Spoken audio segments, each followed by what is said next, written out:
आखिर क्यों अचानक सोनिया गांधी अति सक्रिय हो गई हैं? कांग्रेस पार्टी के अंदर सोनिया गांधी के अति सक्रिय होने का पीछे के मायने क्या है? क्या कोई ऐसा चक्रव्यूह रचा जा रहा है जिस चक्रव्यूह के इर्द गिर्द कांग्रेस पार्टी अपनी पूरी की पूरी राजनीति एक बार फिर से नए सिरे से गढ़ रही है?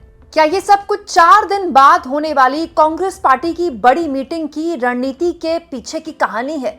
सब कुछ मैं आपको तफसील से बताऊंगी दोस्तों, और साथ में आपको ये भी बताऊंगी कि सोनिया गांधी की सक्रियता क्यों बीजेपी को परेशान कर सकती है। लेकिन पहले बात सोनिया गांधी की करते हैं।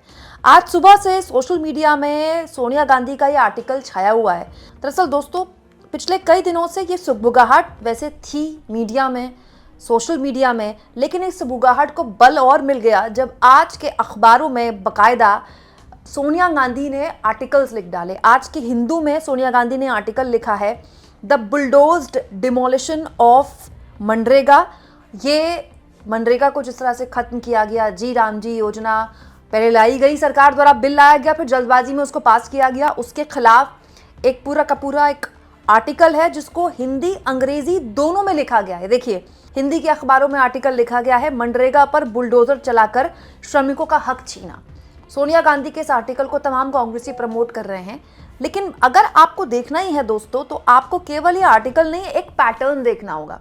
पिछले कुछ दिनों से सोनिया गांधी को अगर आप पैटर्न के तौर पर देखेंगे तो उनकी अति सक्रियता ये नॉर्मल नहीं है। हाल के सालों में तो जिस तरह से वो एक तरह से सब कुछ प्रियंका को, खास तौर पर राहुल गांधी को और मल्लिकार्जुन खड़गे को सौंपकर बिल्कुल अपने आप को अलग उन्होंने कर लिया और अपने तबीयत पर ध्यान दिया, बिल्कुल भी ये नॉर्मल नहीं है। क्यों? क्योंकि संसद के सत्र में आपने देखा होगा, जब जब वोट चोरी को लेकर या फिर संसद के बाहर मनरेगा बिल के खिलाफ जब जी राम जी बिल लाया गया उसको लेकर, या फिर जो भी प्रोटेस्ट हुआ चुनाव सुधारों पर बहस को लेकर, जो भी प्रोटेस्ट होता था संसद के बाहर, सोनिया गांधी की भूमिका बहुत सक्रिय रहती थी। बाकायदा मल्लिकार्जुन खड़गे के साथ साथ कदम से कदम मिलाकर सोनिया गांधी कुछ इस तरह से संसद के बाहर जबरदस्त प्रदर्शन करती थी, चाहे मुद्दा कोई भी हो, और ये हमने इसी शीतकालीन सत्र में देखा। इनफैक्ट दोस्तों, आर्टिकल तो सोनिया गांधी ने आज लिखा है। जब ये बिल पास हुआ तो सोनिया गांधी ने एक बहुत ही एग्रेसिव वीडियो संदेश भी जारी किया। हिंदी में उन्होंने वीडियो संदेश जारी किया और इसमें उन्होंने मोदी सरकार की जबरदस्त तरीके से आलोचना की। और ये बात केवल इस जी राम जी बिल के लिए ही नहीं है। अभी कुछ दिन पहले सोनिया गांधी ने एक बहुत ही इंपॉर्टेंट आर्टिकल लिखा था दोस्तों। ये आर्टिकल जो अरावली पहाड़ियों को लेकर जिस तरह का एक पूरा विवाद छिड़ गया है और उसे लेकर तमाम तरह के सवाल पर्यावरण मंत्री को देने पड़ रहे हैं। अरावली रेंज को पर जिस तरह से एक तरह से आप कह सकते हैं अतिक्रमण करने की तैयारी सरकार कर रही है, और इसको लेकर सरकार क्लियर भी कर चुकी है कि उसे कोई नहीं रोक सकता। उसके खिलाफ भी, उसे बचाने के लिए भी मुहिम चलाते हुए बाकायदा सोनिया गांधी ने दोस्तों एक आर्टिकल लिखा था, और ये आर्टिकल भी इन्होंने हिंदू में लिखा था, और ये भी 3 दिसंबर में ही लिखा था, इसी साल 3 दिसंबर। मतलब अगर आप इसी महीने के इन पिछले 20 दिनों का पैटर्न देखें तो सोनिया गांधी की सक्रियता काफ़ी दिखाई दे रही है। अब पर्दे के पीछे चर्चा है कि ये केवल आर्टिकल्स लिखने तक या फिर संसद में अपनी मौजूदगी दर्ज कराने तक नहीं है। दरअसल ये एक चक्रव्यूह रचा जा रहा है। एक नई तरीके की रणनीति में कांग्रेस पार्टी काम कर रही है, जिसमें सबके अलग अलग तरह कि आप कह सकते हैं कि थ्योरीज हैं, अलग अलग तरह की थ्योरी। जैसे बीजेपी के अंदर अलग तरह की थ्योरीज चल रही है कि इनसे उनकी नहीं बनती, इनसे उनकी आजकल अच्छी बन रही है। वैसे कांग्रेस पार्टी के अंदर भी थ्योरीज चल रही हैं, पॉलिटिक्स चल रही है। दरअसल दोस्तों, कांग्रेस पार्टी के अंदर एक चर्निंग है कि अब नहीं तो कब।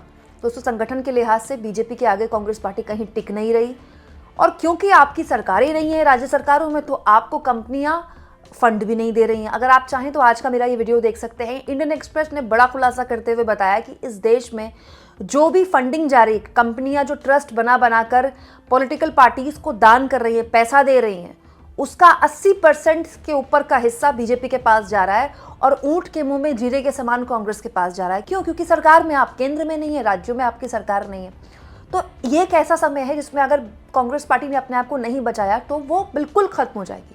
कांग्रेस पार्टी इस वक्त अपने अस्तित्व के संकट से लड़ रही है, तो इसको लेकर बहुत सी अलग अलग थ्योरीज चल रही है। अब देखिए, कुछ दिनों पहले प्रियंका गांधी और प्रशांत किशोर के बीच मुलाकात हुई, और इस सत्र में, इस शीतकालीन सत्र में आप देखिए प्रियंका गांधी की भूमिका काफी महत्वपूर्ण रही। लगभग हर मुद्दे पर उनको बोलने का मौका मिला। लोकसभा के बाहर प्रदर्शन भी वो करती थी। इसके अलावा जब संसद का सत्र खत्म हुआ तो मोदी जी, ओम बिरला और विपक्षी और सत्ता पक्ष के लोगों के साथ वो चाय पार्टी में भी शामिल हुई। नितिन गडकरी से अपॉइंटमेंट भी ले लिया ऑन द स्पॉट बोलकर। देखिए, चर्चा है कि हो सकता है जैसे नितिन नवीन को कार्यकारी राष्ट्रीय अध्यक्ष बनाया गया है बीजेपी का, वैसे ही कांग्रेस पार्टी का कोई कार्यकारी राष्ट्रीय अध्यक्ष बनाया जा सकता है। वैसे दोस्तों, सचिन पायलट का नाम भी चर्चा में है इस पद के लिए, लेकिन माना जा रहा है कि प्रियंका गांधी का नाम इसके लिए काफी आगे है कि प्रियंका गांधी को वो जिम्मेदारी सौंपी जाए। मतलब वो एक पुल का काम करेंगी। राष्ट्रीय अध्यक्ष तो मल्लिकार्जुन खड़गे हैं, लेकिन उम्र की और तबीयत की वजह से जो काम मल्लिकार्जुन खड़गे नहीं कर पा रहे, जैसे एक दिन में 4 राज्यों का या 3 राज्यों का दौरा करना है, तो वो काम प्रियंका गांधी कर लेंगी। वहीं दूसरी ओर सोनिया गांधी, अब आ जाते हैं सोनिया गांधी की भूमिका। दरअसल दोस्तों, 4 दिन बाद कांग्रेस की CWC बैठक है। ऐसा माना जा रहा है कि अगर ऑफिशियली नहीं तो अनऑफिशियली एक सहमति बन जाए कांग्रेस पार्टी के अंदर कि अब देखिए, अगर आपको सरकार चलानी है देश के अंदर, कोई भी हो, चाहे वो बीजेपी हो चाहे वो कांग्रेस पार्टी हो, गठबंधन की सरकार ही चलेगी। मोदी जी के 2 कार्यकाल चले गए पूर्ण बहुमत के, वो अलग बात है। मोदी को भी गठबंधन की सरकार ही चलानी पड़ रही है, राइट।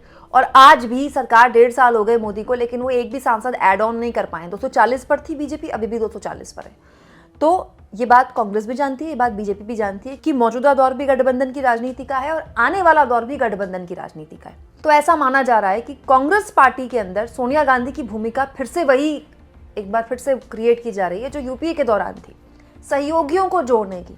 और इसमें न केवल जो मौजूदा सहयोगी हैं उनको, बल्कि पूर्व में जो यूपीए के सहयोगी रह चुके हैं या मौजूदा दौर में बीजेपी के सहयोगी या एनडीए के सहयोगी हैं, उनको भी अपने साथ जोड़ने में सोनिया गांधी की भूमिका इंपॉर्टेंट हो सकती है। इसीलिए सोनिया गांधी की अचानक से जो सक्रियता है पॉलिटिक्स में, वो काफ़ी बढ़ गई और वो काफ़ी आक्रामकता से प्रधानमंत्री नरेंद्र मोदी और उनकी पूरी पॉलिसीज, उनके बिल्स को लेकर बोल रही हैं। अब आपके मन में सवाल आएगा, तो फिर राहुल गांधी का क्या रोल है? देखिए, राहुल गांधी एक ऐसे नेता हैं जो यात्राएं करते हैं, जो रैलियां करते हैं, जो रोड शोज करते हैं। किसी भी राज्य में चुनाव है तो वहाँ उनकी रैलियां होती हैं। राहुल गांधी कभी उड़ीसा में, राहुल गांधी कभी किसी राज्य में है। राहुल गांधी जाति का जनगणना को लेकर एक आंदोलन खड़ा करना चाहते हैं। राहुल गांधी ने वोट चोर को लेकर एक आंदोलन खड़ा करने की कोशिश की। राहुल गांधी अपनी अलग भूमिका में है। तो ऐसा माना जा रहा है कि ये जो CWC की मीटिंग है उससे पहले या उसके दौरान कोई भूमिकाएं तय हो कि किसको क्या जिम्मेदारी है।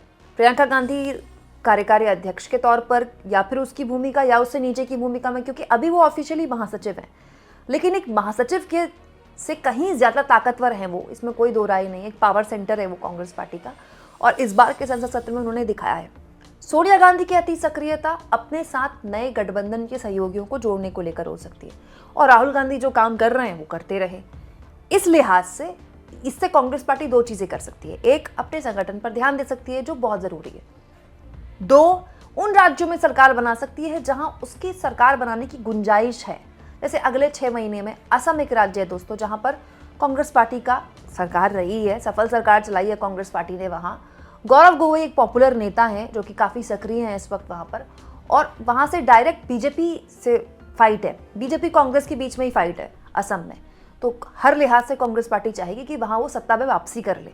अगर वो ऐसा करती है तो उसको एक नैरेटिव बिल्ड करने का मौका मिलेगा कि भाई बीजेपी के खिलाफ डायरेक्ट फाइट में हम चुनाव जीत सकते हैं, अभी असंभव नहीं है। दूसरा, आपकी किसी ऐसे राज्य में सरकार बनती है जहां आपकी गठबंधन की सरकार है, तो भी कम से कम आपको अपने संगठन को मजबूत करने का मौका मिलता है।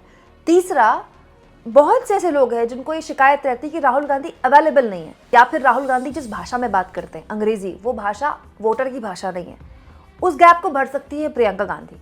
अब देखना दिलचस्प होगा दोस्तों कि ये हो पाता है कि नहीं हो पाता है, लेकिन पॉलिटिकल सर्कल्स में, कांग्रेस पार्टी के पॉलिटिकल सर्कल्स में इस तरह की चीज़ों को लेकर चर्चा तो चल रही है। आपको क्या लगता है दोस्तों, अगर कांग्रेस पार्टी ऐसा करती है तो उसको फिर से उसी आरोप को झेलना पड़ेगा जो कि बीजेपी कहती है कि भाई एंड ऑफ द डे ये पूरी की पूरी पार्टी जो है एक परिवार के इर्द गिर्द ही सिमट कर रह जाएगी। वही राहुल, वही सोनिया, वही प्रियंका, बस मतलब इनके पास ले दे के कोई एक और चेहरा है ही नहीं जिसको ये कार्यकारी अध्यक्ष बना सके, या फिर जिसको ये पोस्टर बॉय बना सकें। या फिर कांग्रेस पार्टी को अपना ये सच स्वीकार करना होगा कि गांधी परिवार के बिना वाकई में उसके पास कोई ताकत नहीं, उसकी ताकत ही गांधी परिवार है। कमेंट बॉक्स में आप जरूर लिखिएगा, और जितना हो सके दोस्तों चैनल को शेयर भी करें और सब्सक्राइब भी।